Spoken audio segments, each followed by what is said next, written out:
everybody, welcome back to my channel. My name is Liz. I have a very exciting video to share with you guys. As many of you know, I have been a whatnot reseller for over a year now. And while I've only been on the app for over a year, I have been involved in dealing and making jewelry for over 20 some odd years now. And so it is a passion of mine. And I've had quite a bit of people interested in knowing what antique jewelry is, how to find it, how to identify it, what to look for when you're sourcing, where to source for these things, and how to sort of identify whether you have something genuine or a copy. So in this video, I'm going to dive right into what these genres of antique jewelry are, coming from Victorian, Art Deco, Edwardian. We're going to cover several periods, and I'm going to break down what each period looks like, and I'm going to show you what you should be looking for within those periods. Hopefully that will help many of you identify when you're out in the wild and you're sourcing. You don't want to pay high for something that is a copy or something that is a modern piece. You definitely want to know what you are investing in. So without further ado, let's get right into the video. We are going to start with the Victorian era.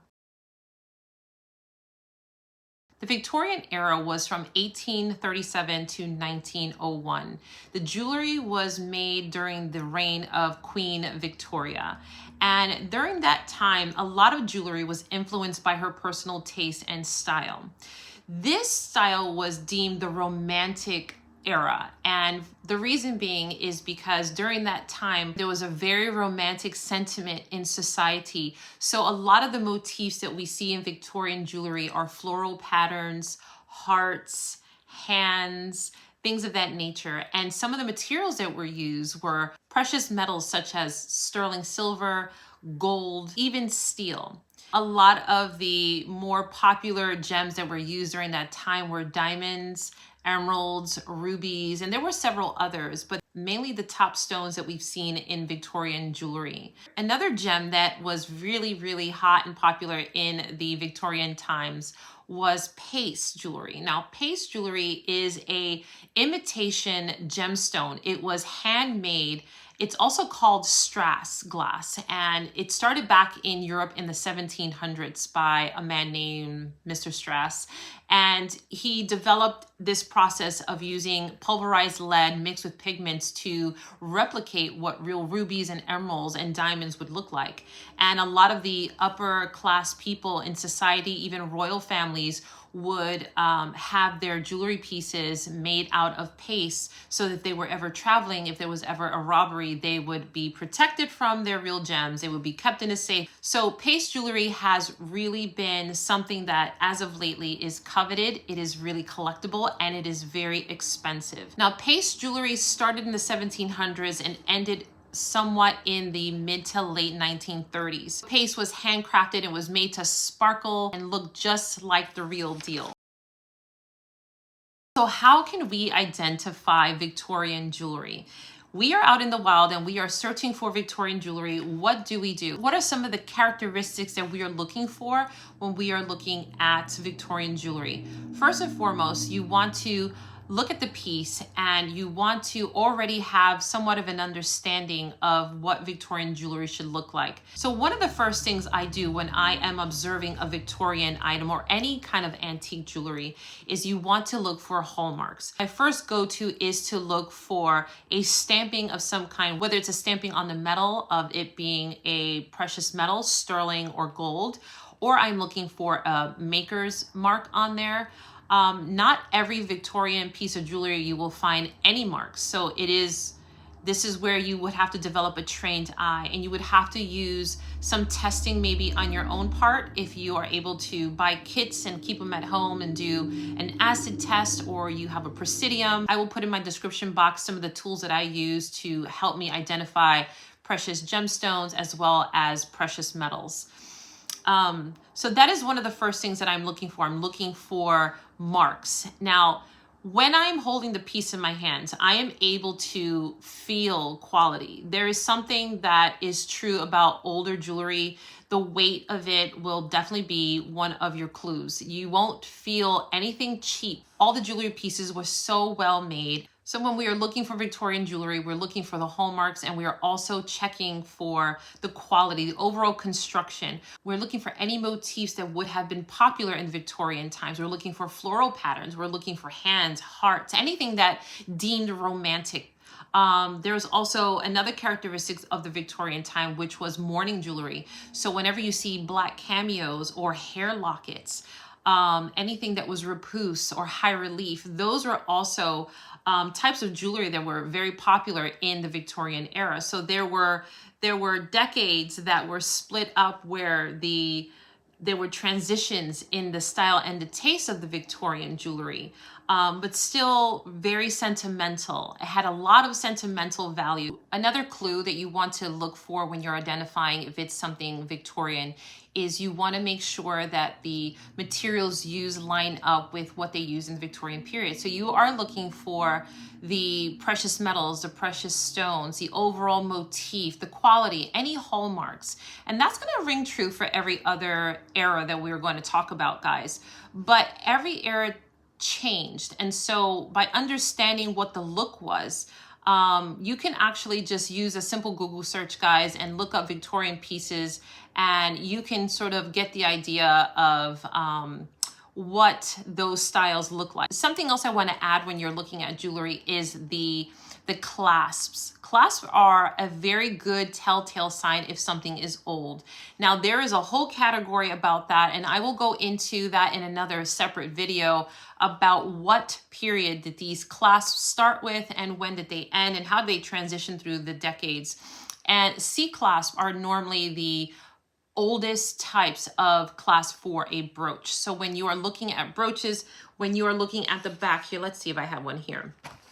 Hopefully I have one here, guys. So here is a Victorian mourning brooch. This is made of jet stone, and I'm going to show you the back because this is a great example of the C clasp there. And we can see that it is shaped just like a little C. I'm sorry that may not be completely in focus. I'm doing the best that I can. And that is a telltale sign that you do have an older piece. Now we take it a step further and we look at the construction. We look at the motif. You see that it has sort of this floral pattern to it, very romantic.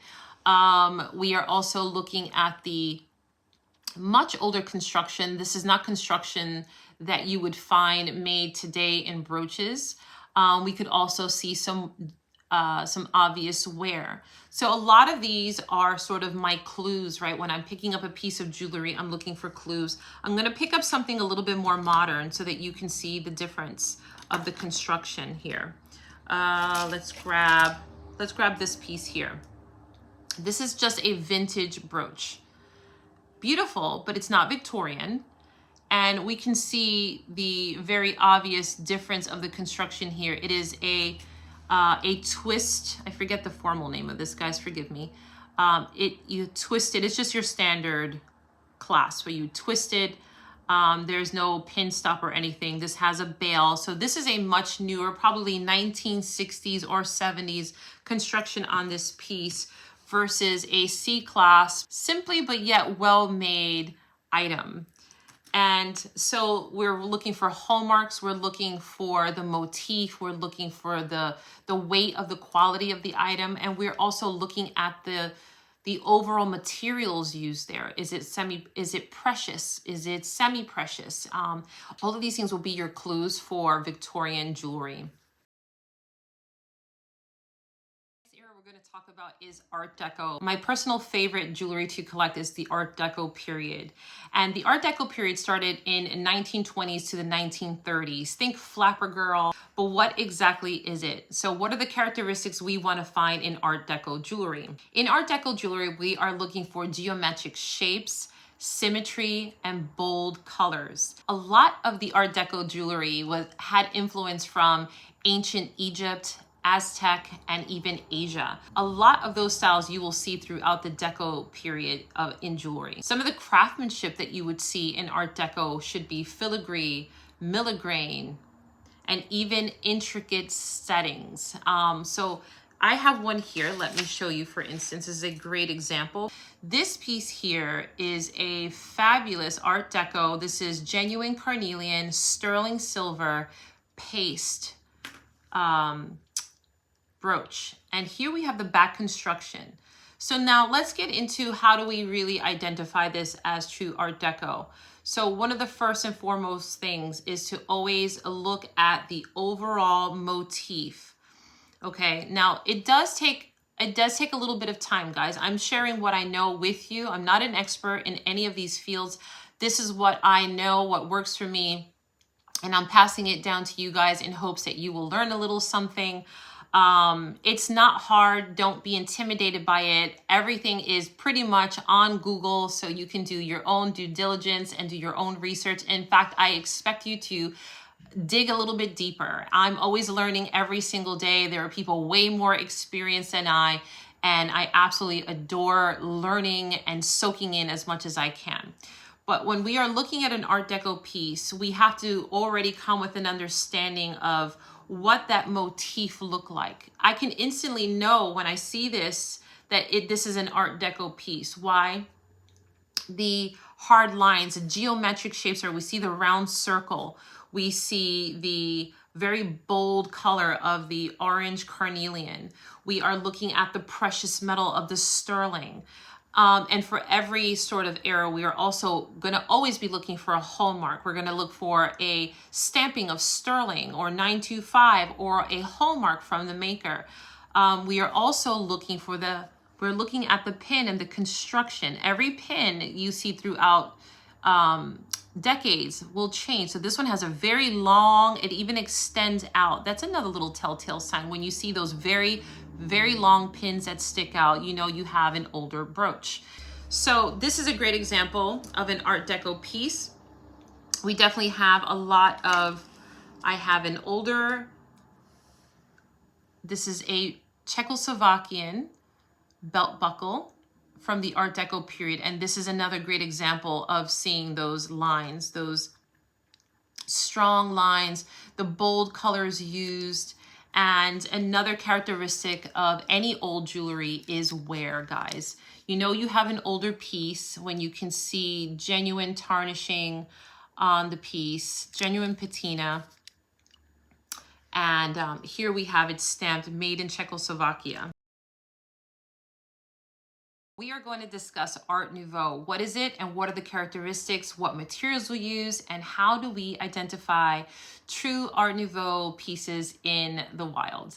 Art Nouveau period was between 1880 and 1910. The jewelers at the time were extremely bored with the 19th century rigor and symmetry of jewelry. So they decided to really spice things up. And a lot of the jewelry that they were designing came from horn, tortoise shell, amber, and even cloisonne.